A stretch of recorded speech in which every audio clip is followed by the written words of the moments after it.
Muy grato saludarles, estimados amigos, nuevamente poniendo las barbas en remojo. El día de hoy vamos a tratar un tema que se viene conversando desde hace más de una década, con un apellido diferente. Hablamos de las problemáticas del Estado ecuatoriano. Y para esto hemos invitado a César Ulloa. Hace unos días atrás, César en sus editoriales publicó uno que se llamaba Estado Mafioso. Y este precisamente me recordó las palabras de Pancho Huerta cuando nos habló de que el Ecuador se está convirtiendo en un narcoestado. César es docente universitario acreditado como investigador de la Secretaría de Ciencia Superior, Ciencia, Tecnología e Innovación, PhD en Ciencias Sociales por parte de la Flaxo, está vinculado a varias ONGs, cooperación internacional y desde el 2014 hasta la actualidad, editorialista en varios medios.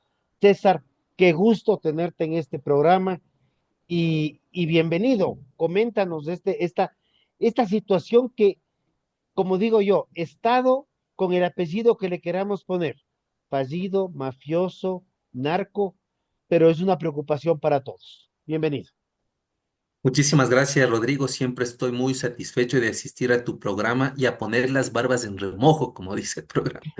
Fue Francisco Huerta Montalvo, conocido como Pancho Huerta, quien en sus últimos años de vida se dedicó de manera insistente, infatigable, a denunciar las anomalías del Estado, y él habló en su momento del narcoestado a partir de lo que fue el ataque a Angostura cuando presidía el gobierno de Colombia Álvaro Uribe y estaba al frente de la cartera del Ministerio de Gobierno Juan Manuel Santos. Es ahí donde se crea, ¿no es cierto?, una comisión en el ex gobierno del presidente Rafael Correa, y es Francisco Huerta Montalvo que comienza a meter las manos en el lodo, comienza a indagar las cosas y de manera muy contundente él advierte. En ese momento la gente posiblemente le creía loco, que estaba desfasado, que estaba inventando alguna historieta sacada de los cabellos, pero él habló del narcoestado. Él decía que el Ecuador estaba infiltrado por el crimen transnacional organizado, en el sentido de que nuestro país, que en otro era conocido como Isla de Paz, estaba prácticamente penetrado por los dineros ilícitos que venían de esta alianza, yo diría de esta alianza incestuosa entre las guerrillas de las FARC, ¿no es cierto?, que hacían de guardianes de los grupos que se dedicaban a toda la cadena de valor del negocio de la droga. Entonces, Francisco Huerta decía, esto es un narcoestado porque en el Ecuador se lava el dinero, es decir, no hay los suficientes controles como para establecer cuál es el origen y cómo existe tanta liquidez en una época de tanta crisis, porque se dio además cuenta que el dinero ilícito estaba infiltrando las organizaciones políticas, llámese en partidos y movimientos, y que el Estado, distintas funciones como niveles de gobierno, estaban siendo cooptados, estaban siendo, yo diría, arrinconados y de alguna manera comenzaron a actuar a favor de el incremento de las utilidades o a favor de la salvaguardia de estos grupos que en su momento se les llamó guerrilleros, luego ahora tienen estatus de terroristas, como se le quiera llamar, pero finalmente fue Francisco Huerta el que puso los puntos sobre las IES, o el que puso la carne al asador en ese momento. Ese es el antecedente primero, Rodrigo, como para ponernos en onda y que la gente vaya entendiendo de dónde sale esta terminología. A ver, yo creo que es importante recordar que el ataque de Angostura se da, me parece que fue el 2009, si no me falla la memoria, y fue curioso porque en una sabatina con el expresidente Correa, la cual grabó en la madrugada, muy tempranas horas de la mañana, estas salían a las 10 de la mañana, él recibe una llamada mientras estaba grabando y en la sabatina aparece y dice, esta es una llamada del presidente Álvaro Uribe de Colombia, tengo que atender. Se retira unos minutos y regresa con una calma muy grande y dice, el presidente Uribe me acaba de informar que en una persecución en caliente ha, se ha visto obligado a incursionar en territorio ecuatoriano y ha bombardeado un campamento de las FARC. Quien estaba a cargo de este campamento fue Raúl Reyes, que era el que comandaba el campamento y se lo ha dado de baja, término muy actual hoy en día. Creo que esto es importantísimo porque de ese campamento de las FARC también salieron un sinnúmero de diarios de Raúl Reyes que ponen todo el contexto que lo que tú mencionas. Lo que pasa es que a veces tenemos memoria corta. Y como esto fue ya hace muchos años atrás, creo que había que ponerles en contexto. Bueno, y Continúa. hay una literatura importante que se publica en esos años con los aportes de Arturo Torres, luego es María Belén Arroyo, ¿no es cierto? El juego del camaleón, y comienza a hacer primera línea de investigación para ciertos medios con bastante, yo diría, con bastante cuidado, con bastante cautela, porque es un tema muy engorroso. Sin embargo, de este capítulo, que luego hace que las relaciones internacionales binacionales históricamente consistentes, hermanadas, porque Ecuador nunca ha tenido problemas con Colombia, se, se vean, ¿no es cierto?, extremadamente quebrantadas. Hay un retiro de los representantes de las misiones diplomáticas de los dos países.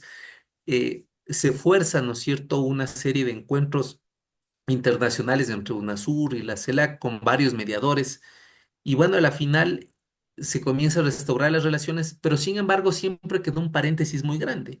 Dentro del paréntesis varias preguntas, y es que de manera reiterada, los expresidentes de Colombia, me refiero a Uribe, en su momento Santos, en su momento también Pastrana, con mucha fuerza, en su momento varios políticos, alertaban de la relación, insisto, incestuosa entre los dineros ilícitos del narcotráfico, teniendo como guardatenientes a la guerrilla, y que comenzaban a involucrar, ¿no es cierto?, a políticos de los países vecinos, ¿no es cierto?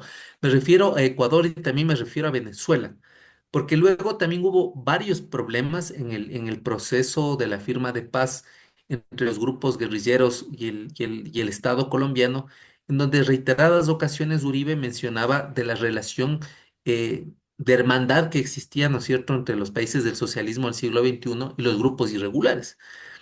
Entonces, en ese momento se comienza a gestar una narrativa, luego una investigación, pero luego sucesivamente nosotros nos hemos dado cuenta que al estado de situación actual que vive el Ecuador, hay una serie de variables, de conceptos que nos permiten, primero, decir que Francisco Huerta no estaba loco, que Francisco Huerta había hecho una suerte de prospectiva con unos documentos que posiblemente él en su momento no logra desclasificarlos, si cabe el término. Y luego, ¿no es cierto? Comenzamos nosotros a ver ya con la intervención de la Fiscalía General del Estado en los últimos casos judiciales, ya con sentencia que en el Ecuador se generó desde hace varios años atrás un entramado en donde es el crimen transnacional organizado con representación en sedes nacionales que comienzan a manejar el sistema de administración de justicia. Esto es muy importante, porque esta es una de las cualidades o características que las hemos visto en México, muy acentuados estos fenómenos en Colombia en donde se comienza a morigerar, se comienza a adulterar el normal funcionamiento del Estado cuando se comienza a tomar posiciones y decisiones o se comienza a cooptar a los decisores, a controlar a los decisores para que la justicia de alguna manera sea siempre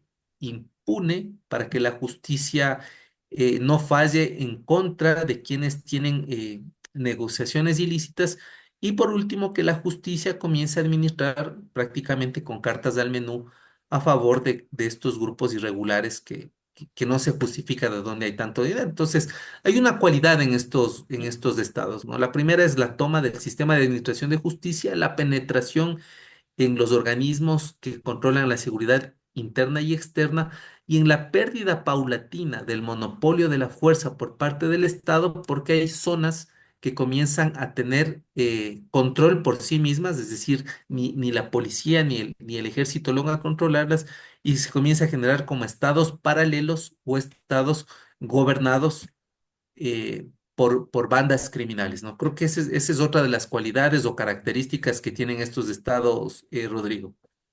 Y esto estamos hablando de características como lo que ahora podemos hablar, la situación de Durán, lo que estamos viendo probablemente en la zona del oro, que se ha calentado muchísimo estas últimas semanas, lo que se vio en Esmeraldas, o sea, el país está cooptado en varios frentes.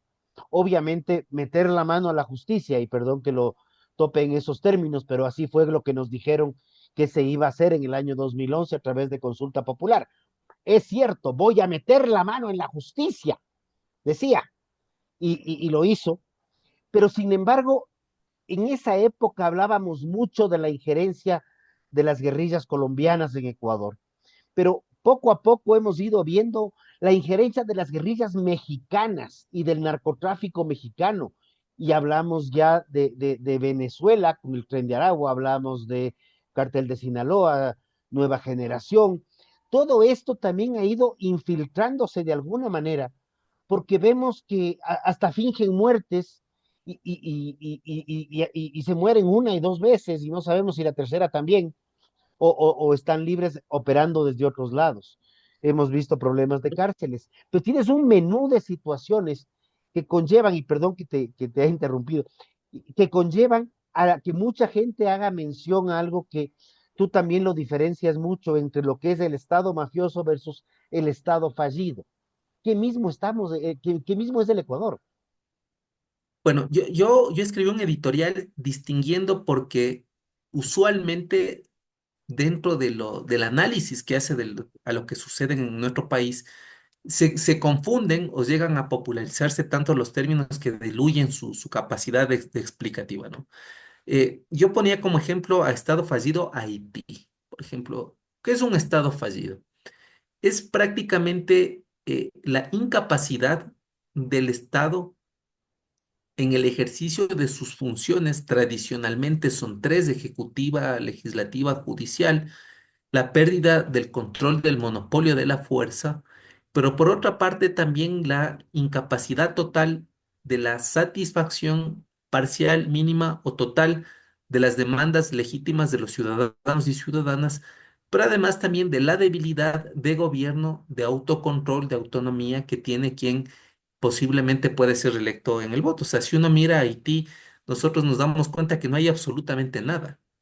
Lo que hay es una serie de bandas criminales que se autogobiernan, que disputan el territorio en donde ya perdió completamente el control las Fuerzas Armadas y la policía, y que incluso han tenido la capacidad de estas bandas, bajo mecanismos de cooptación, de violencia, incluso de sicariato, de quitar del juego Entonces yo decía que Haití es el mejor ejemplo de estado fallido porque el ejercicio del poder por parte de quien preside la función ejecutiva prácticamente no existe. Es decir, no hay función legislativa, no hay función judicial. A eso habría que agregar que hay una pérdida de control del monopolio de la fuerza, que es el Estado quien controla de manera interna y externa. Y por otra parte, los gobiernos locales o los diferentes niveles de gobierno están tomados por bandas criminales. Es decir, la gente hace un ejercicio de supervivencia porque tiene que negociar con las bandas criminales la seguridad, el abastecimiento de comida, el acceso a los servicios, porque estas bandas además controlan todo el aparato burocrático, es decir, las bandas en consejos de criminales deciden cómo el Estado, que no existe, es un estado más bien gobernado por estas. Entonces, Haití es el mejor ejemplo de un estado fallido. No es un estado ausente porque, entre comillas, hay una constitución, hay una arquitectura institucional, hay una normativa. Es fallido porque la arquitectura institucional, la normativa y quienes ejercen el poder no logran hacerlo. Entonces, es un estado fallido. Entonces, Haití es el mejor ejemplo. En su momento se decía que también un estado fallido es Guatemala. Tú debes recordar que Guatemala era una sucesión de dictaduras, ¿no es cierto? Juan José Arévalo, Jacobo Arbenz, luego vino Castillo Armas. Es decir, no se podía tener una estabilidad institucional, sino que eran las bayonetas, poderes de facto, intereses internacionales y agencias de inteligencia las que prácticamente orientaban el Estado. Es decir, es un Estado que no se sabe por dónde va. La diferencia de esto con un Estado mafioso es que el Estado en cambio, crea las condiciones para que las utilidades del crimen transnacional organizado incrementen y que la legislación, los partidos políticos y las fuerzas del orden actúen a favor de ello.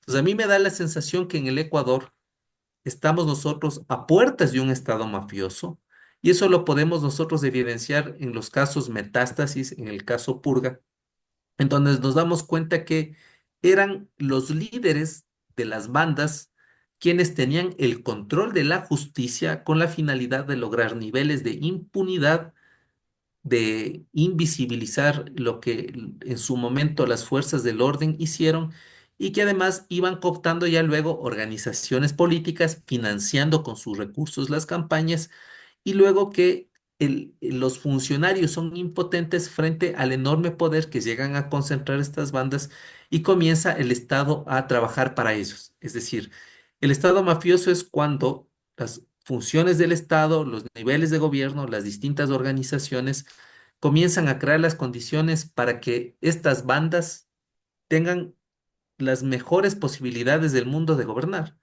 En cambio, un Estado fallido es donde no hay absolutamente nada.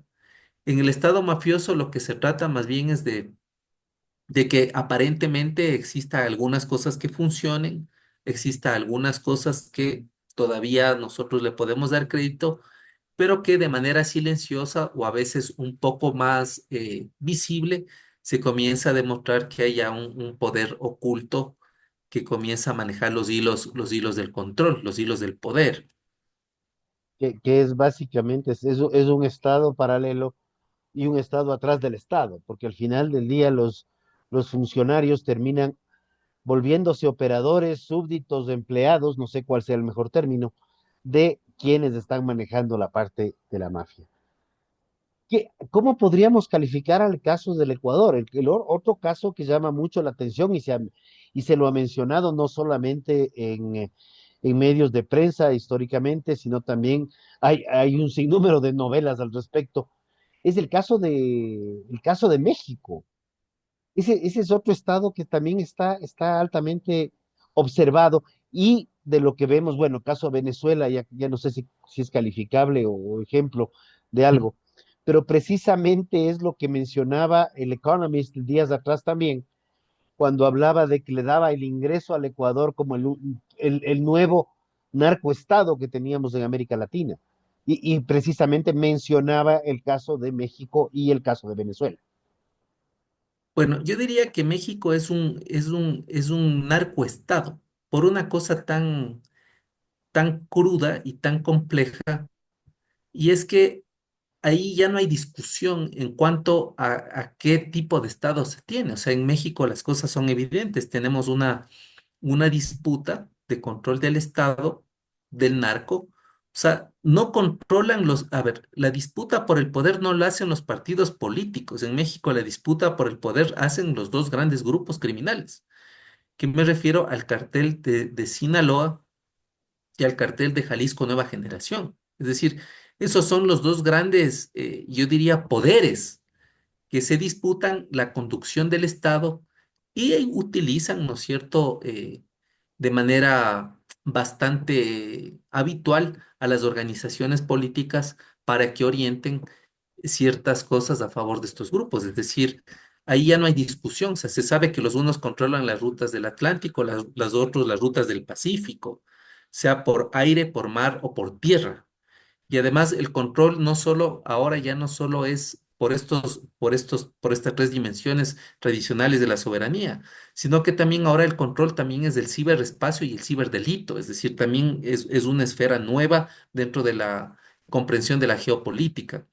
Yo diría que en el Ecuador nosotros estamos en la configuración de un estado mafioso Y digo de un estado mafioso porque todavía me da la sensación que pese a la penetración que ha tenido el narco, pese a que tengamos una zona 8, por ejemplo, que es, ¿no es cierto?, San Borondón, Durán, parte de Guayaquil, que tengamos una suerte de efecto pendular, a veces en El Oro, a veces en Manabí, a veces en Hermalas. A mí me da la sensación que todavía se puede advertir que hay una composición social que rechaza todavía este tipo de propuesta. En México la gente ya no se discute si se rechaza o no. En México la gente ya acepta que la realidad es como es. O sea, la gente ya sabe que se convive con dinero del narco, que el narco está ahí.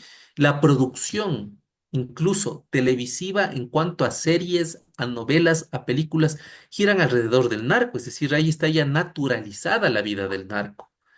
En el Ecuador, que hemos tenido un consumo cultural de estas series y telenovelas, tanto colombianas como mexicanas, pero yo siento todavía que en el Ecuador la gente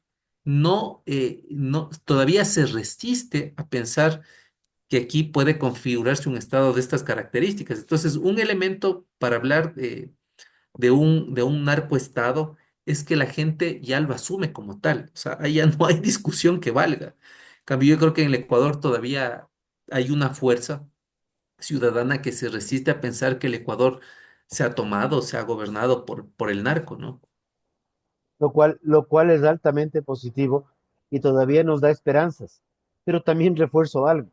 Quiere decir que el narco le tiene más miedo o le tiene más, o se ve más complicado de ingresar, no necesariamente por un gobierno u otro, sino por una sociedad que le impida. ¿Es mi lectura correcta? Sí, indudablemente, porque eh, además hay un tema que gira dentro de la alegoría, ¿no? Cuando nosotros miramos estas series, películas, telenovelas, vemos que el narco tiene una alianza de fe con la religión, es decir, el narco se satigua para matar. El narco reza para que la droga llegue a su destino. En el Ecuador todavía la gente sigue pensando que una de las instituciones con mayor credibilidad de aceptación históricamente es la Iglesia Católica. Y la Iglesia Católica todavía no se ha prestado, o por lo menos no se ha conocido casos que esté involucrada en temas de narcotráfico en alianza con otros actores. Entonces, acá todavía sería descabellado, ¿no es cierto?, aceptar este tipo de prácticas, y digo por ciertos elementos antropológicos muy propios de nuestra cultura. Incluso en el Ecuador todavía se sigue teniendo alta confianza en los organismos que precautelan la seguridad interna y externa. Me refiero sobre todo a las Fuerzas Armadas. En cambio, en los otros países, hablo yo en Colombia y en México, hay una dificultad enorme porque se gobierna alrededor de las fuerzas del orden a favor de estos grupos y de las fuerzas paralelas que son ejércitos completos, ¿no es cierto?, que custodian toda esta cadena de valor que produce el negocio de los estupefacientes. Pero ahí yo sí me preocupo porque el Ecuador era un país evidentemente de paso y en pequeñas cantidades. Ahorita el Ecuador se ha convertido en uno de los grandes exportadores de coca del mundo y no necesariamente somos productores. Y esto creo que es importante. A pesar de que hubo una declaración de que hablaba de 2.000 hectáreas de plantaciones de coca en el Ecuador, pues Fuerzas Armadas lo ha negado y de las investigaciones que he podido seguir en la prensa, pues en ninguna parte se las encuentra. 2.000 hectáreas es una cantidad muy importante en términos agrícolas, pero de ahí a que esto se convierta en pasta de clorhidrato de cocaína hay un gran paso todavía, que, que probablemente sí está ingresando mucho, evidentemente. Vemos capturas permanentemente, hay un movimiento claro en eso, pero todavía no creo que somos productores, pero sí nos hemos convertido en grandes exportadores. ¿Cuál es el camino para el Ecuador? Porque creo que primero hay una buena luz. La sociedad civil no cree todavía en este tipo de cosas y cree en las instituciones fuertes. Y voy a hablar en el orden que tú las has dado. Iglesia Católica, Fuerzas Armadas y tal vez ahí venga el resto. ¿Qué, Bueno, qué, yo diría qué podemos esperar? o sea, la bronca de la hegemonía por el control del negocio de la droga inicia con la muerte de Pablo Escobar Gaviria, cuando es asesinado, ¿no es cierto? Y la muerte del líder hace que se fragmente su hegemonía y que entre disputa entre varios líderes. Es lo que pasó en el Ecuador, no con la misma magnitud cuando muere el famoso chonero, ¿no es cierto?, en el centro Ras- comercial Rasquiña, de Manta, Rasquiña. Entonces muere Pablo Escobar, sus enemigos, los hermanos Orejuela, los otros comienzan a tratar de captar este mercado, no se logra tener un hegemón. Ese hegemón se comienza a fragmentar en cuanto a los servicios de seguridad que da las guerrillas, que también además comienzan a alimentarse de, entre comillas, de este juego de seguridad que le daban al narco.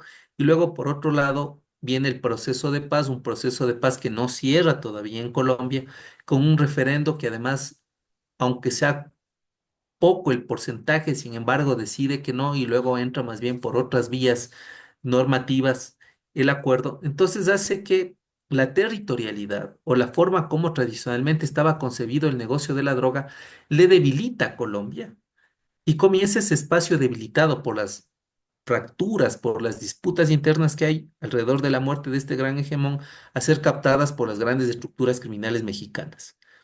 Entonces, lo que hacía en primer orden Colombia pasa luego a ser un segundo orden, o sea, pasa a ser dominado por los carteles de México y lo que estaba en discusión no era ya, no solamente la producción, la siembra y la cosecha, el cultivo, sino que también estaban en discusión las rutas, o sea, por dónde sale. Y claro, históricamente el Ecuador se nombró, se autonombró, se presentó ante los distintos gobiernos de Colombia como como un estado neutral.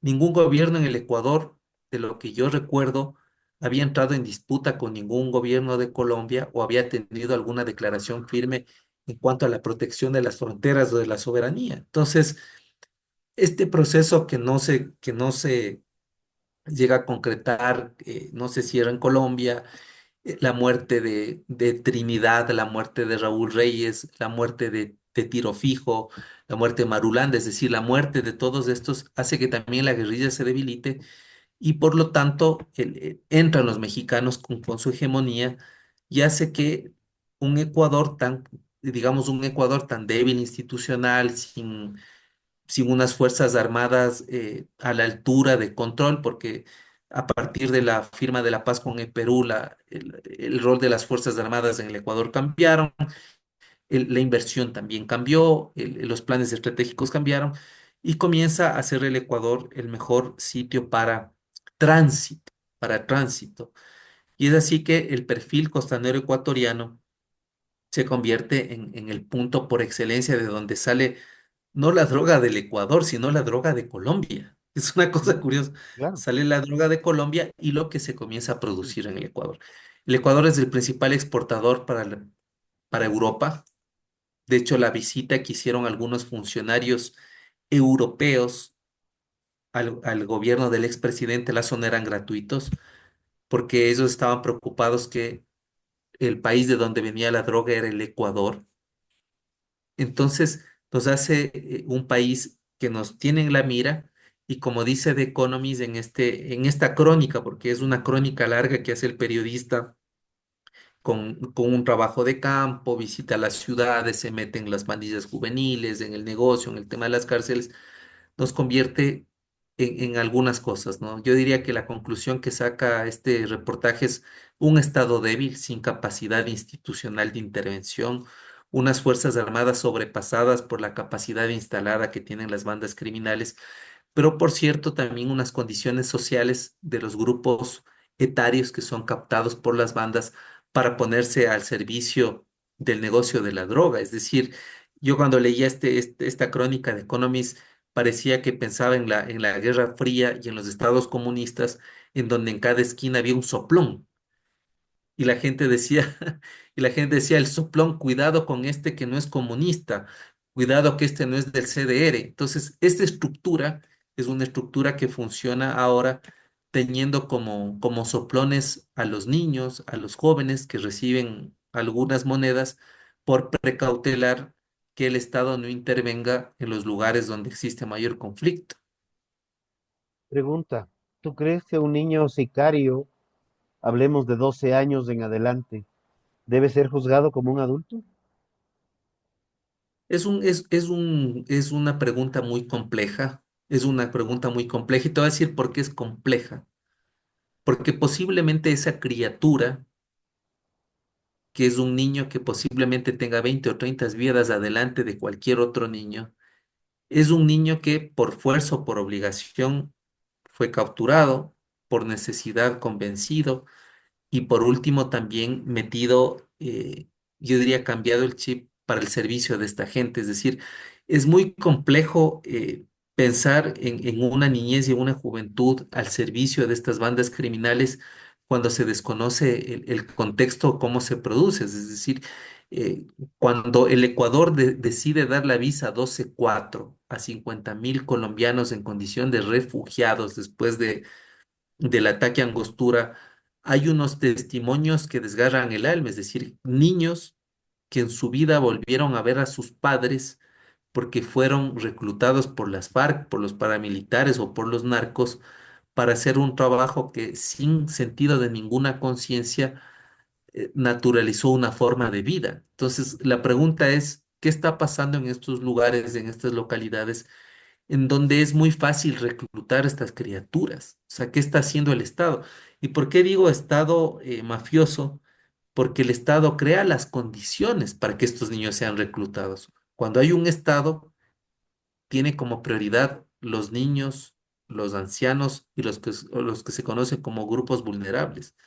Entonces es una discusión que a mi modo de ver requiere de mucho análisis, de mucha reflexión, porque además, y es lamentable lo que digo, en los sicariatos o en los fenómenos donde hay altos niveles de violencia, lamentablemente los protagonistas son menores de edad, son menores de edad. Y que probablemente por un desarrollo intelectivo natural, porque eso es biología, no es biología, no tengan una madurez para discernir claramente qué es lo que está pasando.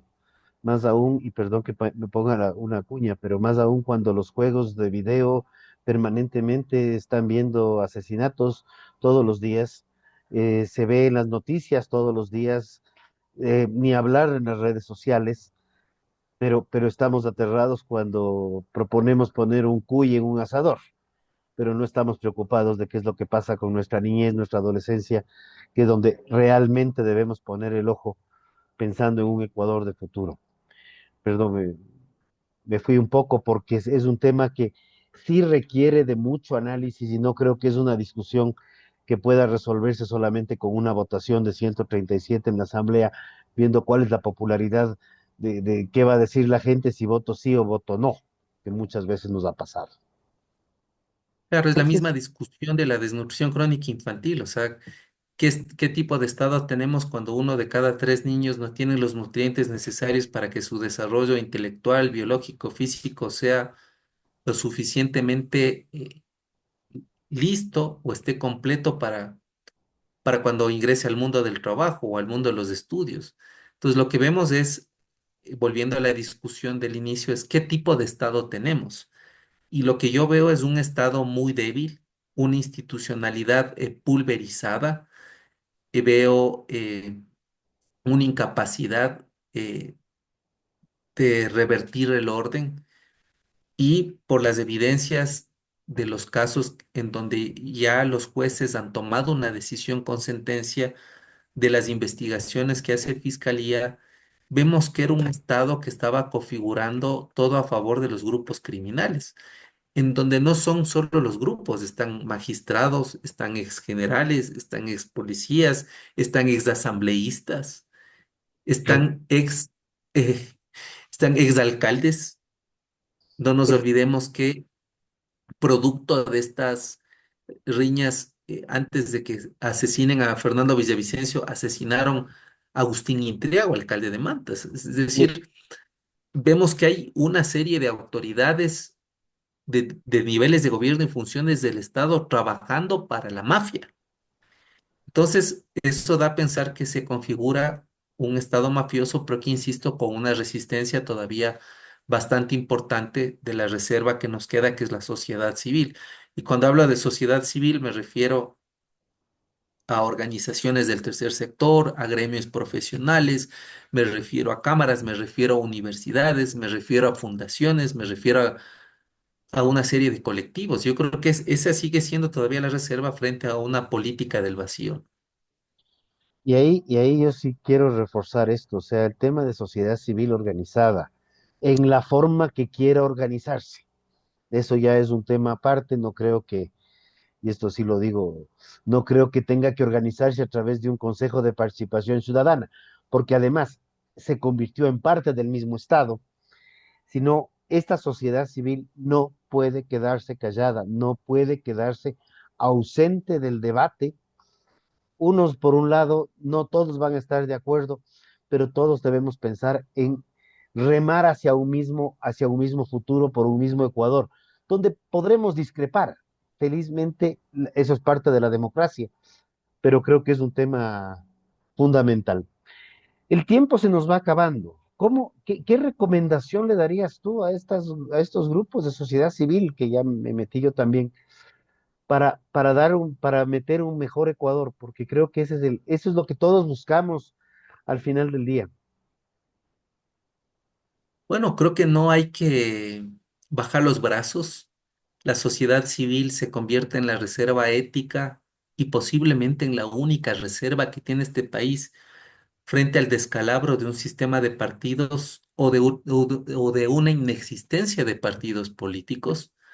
Creo que la sociedad, como tú lo has dicho, en la forma como quiera organizarse, en la medida que esto signifique niveles de reflexión, criterios de prosperidad, proyectos de progreso y de desarrollo, hay que seguirla apoyando. Lo que habría que pensar a futuro es cómo esta sociedad civil logra tener más incidencia, cómo esta sociedad civil logra generar más presión y cómo esta sociedad civil logra de alguna manera, ¿no es cierto?, ir reconfigurando un estado de situación en donde en cada elección, lamentablemente, tenemos que votar, no sé si ya por el menos malo, pero votar por las opciones, a mi modo de ver, que son las menos peligrosas frente a un sistema político peligroso. Uy, me quedo sin palabras, salvo para decirte gracias. Estamos ya en un proceso electoral. Estaremos acudiendo a las urnas una vez más el 9 de febrero del 2025, y creo que las palabras de César son muy válidas. Veamos por quién votar, votemos a conciencia, no necesariamente votemos por el menos malo, no necesariamente votemos por el menos peor yo creo que sí hay buenas opciones. El sistema electoral no creo que es el mejor, como lo tenemos configurado, pero votemos a conciencia, porque esos segundos, ese segundo, ese minuto que nos tomamos tras la urna va a marcar la pauta de 4 años de que mejoremos, mantengamos un status quo o incluso podamos empeorar. Muchísimas gracias, César, por acompañarnos el día de hoy. Muchas gracias, Rodrigo. Siempre un cordial saludo a la audiencia que sigue con mucha atención esta propuesta tan enriquecedora para sociedad civil, para quienes nos miran y para quienes queremos seguir haciendo un mejor país. Muchísimas gracias y estimados amigos, habiéndoles fallado con una semana, retomamos nuevamente y buscaremos seguir buscando espacios de opinión. No necesariamente estaremos todos de acuerdo, pero espacios de discrepancia, espacios de opinión, donde pondremos las barbas en remojo y buscaremos un mejor Ecuador. Muchísimas gracias y hasta un nuevo encuentro.